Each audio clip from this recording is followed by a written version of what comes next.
Sri Kuberan TV நேயர்களுக்கு அடியேன் உங்கள் சிவயோகி சிவசக்திமான் சுவாமிகள் வணக்கத்தை தெரிவித்துக் கொள்கிறேன். அன்பு நேயர்களே, இந்த பதிவில் சனி வக்ரகதி பலன்கள். இந்த வருஷம் மார்ச் 6ஆம் தேதி வாக்கியப்படி கும்பராசியிலிருந்து சனி பகவான் மீனராசிக்கு பயிற்சி ஆனார். இப்பொழுது அவர் வக்ரம் பெறுகிறார். மீனராசியிலிருந்து சற்றே பின்னோக்கி நகர்ந்து தன்னுடைய நிலைப்பாட்டை மாற்றிக்கொள்ளும், தன்னுடைய குணம் மாறிக்கொள்ளும். அப்போ இதனால என்னென்ன மாற்றங்கள் ஏற்படும், 12 ராசிகளோட பலன்கள் என்ன, அதை பற்றி தான் இப்போ இந்த பதிவில் விளக்கமாக சொல்ல போகிறோம். கும்பராசி நேயர்களே, உங்களுக்கு உண்டான சனி வக்ரகதி பலன் தான் சொல்ல போகிறேன். கும்பராசியுமே சனி பகவானுக்குரியது தான். இதில் உச்ச வீடுன்னு சொல்லுவாங்க. ரொம்ப பவர்ஃபுல்லான வீடு கும்பம்னு சொல்லுவாங்க சனி பகவானுக்கு.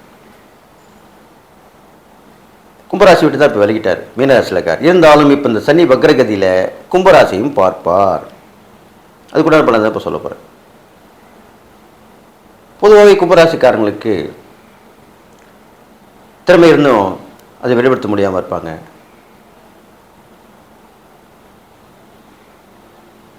ஒரு வழி தெரிந்துமே அந்த வழியை பின்பற்றி நடக்க மாட்டாங்க. தன்னுடைய குணத்தை மாற்றிக்கொள்ள மாட்டார்கள். பிடிவாதமாக இருப்பார்கள்.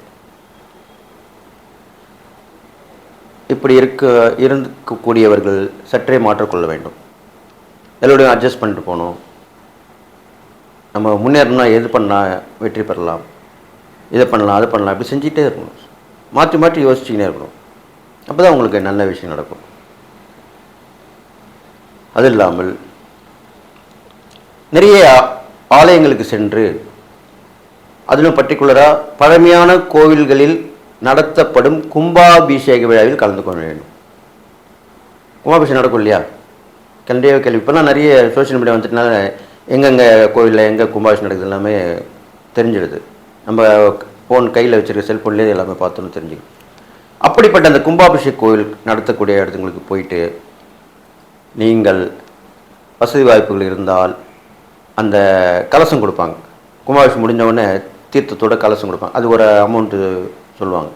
அதை வாங்கி வந்து வீட்டில் வைத்து கொள்ள வேண்டும். அது அந்த தண்ணியை தெளிச்சுட்டு அந்த கலசத்தை வாங்கி வீட்டில் வச்சிங்கன்னா உங்களுடைய பாதிப்புகள் குறையும். இந்த கெடுபலெல்லாம் குறைஞ்சி நற்பலன். இது எல்லா கும்பராசிக்காரங்களுமே பொருந்தக்கூடியது. அது இல்லாமல் அங்கே நடத்தக்கூடிய ஹோம பூஜையிலும் கலந்துக்கலாம். பொதுவாக ஆலயங்கள் நடக்கக்கூடிய விழாக்கள் விசேஷங்களில் கலந்துக்கிறது கும்பராசிக்காரங்களுக்கு மிகவும் நல்லது. இது பண்ணிட்டு வரணும். அடுத்ததாக பார்த்தீங்கன்னாக்கா, தைரியத்தோட போராடி வெற்றி பெறணும். இந்த காலகட்டத்தில் சகோதரருடைய பேச்சையும் கேட்கணும், அவங்களோட ஒத்துழைப்பு கொடுக்கணும். அவங்களோட ஈடுபட்டு செய்யக்கூடிய விஷயங்கள் நல்லது நடக்கும். கணவன் மனைவி ரகசியங்கள் இருக்கக்கூடாது. இந்த காலகட்டத்தில் கணவனுடைய ரகசியம் மனைவிக்கு தெரிய வேணும், மனைவியோட ரகசியம் கணவனுக்கு தெரிய வேணும். இதில் ஏதாவது ஒருத்தர் மறைத்தால் பிரச்சனை வரும், பிரிவு வரும். புரிஞ்சுட்டிங்களா? அதனால் ஒளிவு மறைவின்றி நடந்து கொள்ள வேண்டும். அவ்வளோதான். இப்படி பண்ணிட்டு வாங்க. இதே தான் உங்களுடன் இருந்து பணியாற்றக்கூடியவர்களுக்கும் உங்களுடன் இணைந்து தொழில் வியாபாரம் செய்யக்கூடியவர்களுக்கும் பொருந்தும். ஓப்பனாக இருக்கணும். ஓப்பன் டாக் சொல்கிறாங்க இல்லையா, அந்த மாதிரி இருக்கணும். அடிக்கடி பயணங்கள் வேலை உங்களுக்கு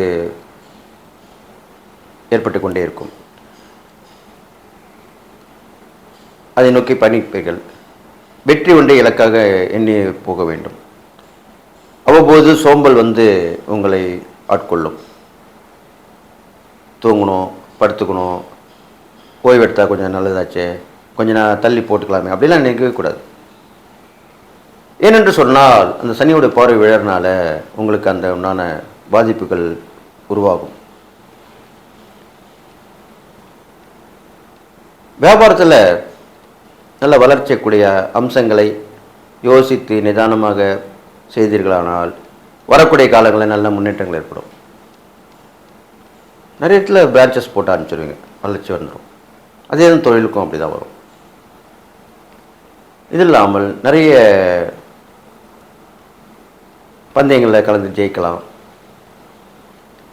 பரிசு பொருட்கள் வாங்கலாம், விருதுகள் வாங்கலாம். விருது, பரிசு இது ரெண்டுமே உங்களுக்கு இந்த காலகட்டத்தில் கிடைக்கிறதுக்கு வாய்ப்புகள் இருக்குது. ஒன்றுமே சொல்லியிருக்கேன், கும்பராசிக்காரங்க திறமைகள் அதிகமாக இருக்கும். அது வெளிக்கொண்டு கொண்ட காலம்தான். இப்போ அந்த உங்களுக்கு திறமை வெளிப்படுத்தினாலே அந்த பரிசு, பாராட்டு, விருதுகள்லாம் கிடைக்கும். அப்போ அதை நீங்கள் செயல்படுத்தி தானே ஆகணும். அதுக்கு தான் அப்படி சொல்லியிருக்கேன். இது செய்து வந்தீங்கனாலும் போதுமானது. உங்கள் ராசிபதி சனி பகவான் தான். சனிக்கிழமையிலே எல் தீபம் ஏற்றி வழிபடலாம்.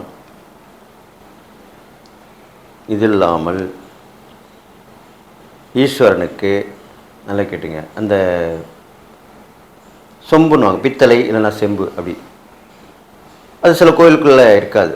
இதெல்லாமே நீங்கள் போய் கேட்கணும், பார்க்கணும். எல்லா கோயிலுமே எல்லாமே கிடச்சிடாது. சின்ன கோயிலாக இருக்கும், பெரிய கோயிலாக இருக்கும். உங்கள் மூலிமா அதை வாங்கி கொடுக்கணும். அந்த இப்போ அபிஷேகம் பண்ணுறதுக்கு என்ன பண்ணுவாங்க, தண்ணி எடுத்து அந்த சொம்பில் தான் தண்ணி எடுத்து லிங்க வடிவில் இருக்கிற அந்த சிவபானுக்கு ஊற்றுவாங்க, பாலும் ஊற்றுவாங்க, எல்லாமே அந்த சொம்பில் தான் எடுத்து ஊற்றுவாங்க. அது எவ்வளோ பெரிய விஷயம்.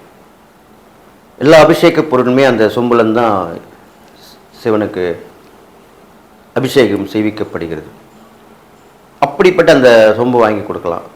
சில பேர் இருக்கும், சரியில்லாமல் இருக்கும், ஓட்டையாக இருக்கும், ஒடிசலாக இருக்கும், அப்படி இருக்கும். அதை வாங்கி கொடுக்க வேண்டும். இதெல்லாமே சூட்சமான பரிகாரங்கள் தான். இதை செய்து வந்தீர்களானால் நன்மை நடக்கும். இதுக்கு மேலே உழவார பணி செய்தால் இன்னும் விசேஷம். கோயிலில் வந்து பெருக்கி விடுறது, அந்த பூஜை சாமானை துளைக்கி கொடுக்கறது, ஒட்டடை அடிப்பது, இது மாதிரி வெள்ளை அடிப்பது, கோவிலை தூய்மைப்படுத்துவதற்குண்டான விஷயங்களில் ஈடுபடலாம். என்ன பண்ணிட்டு வரணும். தான தர்மம் பார்க்கும்போது மாற்றுத்திறனாளிகளுக்கு கொடுக்கலாம். பெரும்பாலும் கால் தாங்கி நடப்பவர்கள், காலை இழந்து தடி வைத்து நடப்பவர்கள், இவங்கெல்லாம் உதவி பண்ணுறது ரொம்ப விசேஷம். பெரும்பாலும் கால் சம்மந்தப்பட்ட விஷயங்களுக்கு தான் முக்கியத்துவம் கொடுக்கணும் இந்த பரிகாரம் பண்ணும்போது. அப்படிப்பட்ட அதனுடைய பாதிப்பு ஏற்பட்டவங்களுக்கு செஞ்சிங்கன்னா ரொம்ப விசேஷம், நல்லது. அதுக்குண்டான உபகரணங்கள் வாங்கி கொடுக்கலாம், வண்டி வாகனங்கள் வாங்கி கொடுக்கலாம், இது மாதிரிலாம் பண்ணலாம். இது இல்லாமல் ஒவ்வொரு சனிக்கிழமையிலுமே இல்லை ஒரு சனிக்கிழமை பண்ணாலே போதும், விஸ்வரூப தரிசனம் சிவனுடையது முதல் திரையை விலக்கி காட்டுறது. ஒரு கோயிலுக்கு, சிவன் கோயில் போகிறீங்க, ஃபஸ்ட்டு அப்போ தான் ஆரம்பித்து அதை திரையை விலக்கி காட்டுவாங்க ஃபஸ்ட்டு. அதுதான் அதுக்கு பேர் வந்து விஸ்வரூப தரிசனம்னு சொல்லுவாங்க. அதை நீங்கள் தரிசிக்க வேண்டும். ஒரு முறை தரிசித்தாலும் போதுமானது, அல்லது ஒரு சனிக்கிழமை நீங்கள் தரிசனம் பண்ணி வந்தால் போதுமானது. வசதி வாய்ப்புகள் இருந்தால், அது மாதிரி அடிக்கடி நீங்கள் பார்க்கக்கூடிய வாய்ப்புகள் இருந்தால் நீங்கள் செஞ்சுக்கலாம். இது இல்லாமல் இந்த கால் வலி, மூட்டு வலியெலாம் இருக்குது பாருங்கள், அதில் அவஸ்தைப்படுவாங்க. நடுத்தர மக்களாக இருப்பாங்க, ஆனால் அவங்களுக்கு வசதி வாய்ப்பு குறைவாக இருக்கும். அப்படி யாராவது கண்டுபிடிச்சி அவங்களுக்கு தேவையானதை வாங்கி கொடுக்கலாம். அந்த மருந்து வாங்கி கொடுக்கலாம், அந்த ட்ரீட்மெண்ட்டுக்கு அவர் செலவுக்கு வாங்கி கொடுக்கலாம், டாக்டர் ஃபீஸ் கொடுக்கலாம். இது மாதிரி ஏதாவது ஒரு சின்ன உபகரணம். பெரும்பாலும் இந்த மூட்டு வலி, கால் வலி வரவங்களுக்கு இது மாதிரிலாம் செய்யலாம். அப்போ தான் உங்களுக்கு உண்டான நற்பலன்கள் கொஞ்சம் நற்பலன் கிடைக்கும். அதனால் இந்த கும்பராசிக்காரர்களுக்கு இந்த சனி வக்ரகதி பலன் பெரும்பாலும் பாதிப்பை அவ்வளோவா செய்யாது. இருந்தாலும் அதுலேருந்து நீங்கள் மீண்டு வந்துடுவீங்க. நான் சொன்ன இந்த இறைப்பறிகள் தான் பண்ணிட்டு வந்தீங்கன்னா உங்களுக்கு நல்ல ஒரு விஷயம் நடக்கும். ஸ்ரீ குபேரன் டிவியை பார்த்தமைக்கு நன்றிகள். மேலும் இது போன்ற தகவல்களை தெரிந்து கொள்ள ஸ்ரீ குபேரன் டிவியை சப்ஸ்கிரைப் செய்யுங்கள். மறக்காமல் பெல் ஐக்கானை கிளிக் செய்யுங்கள்.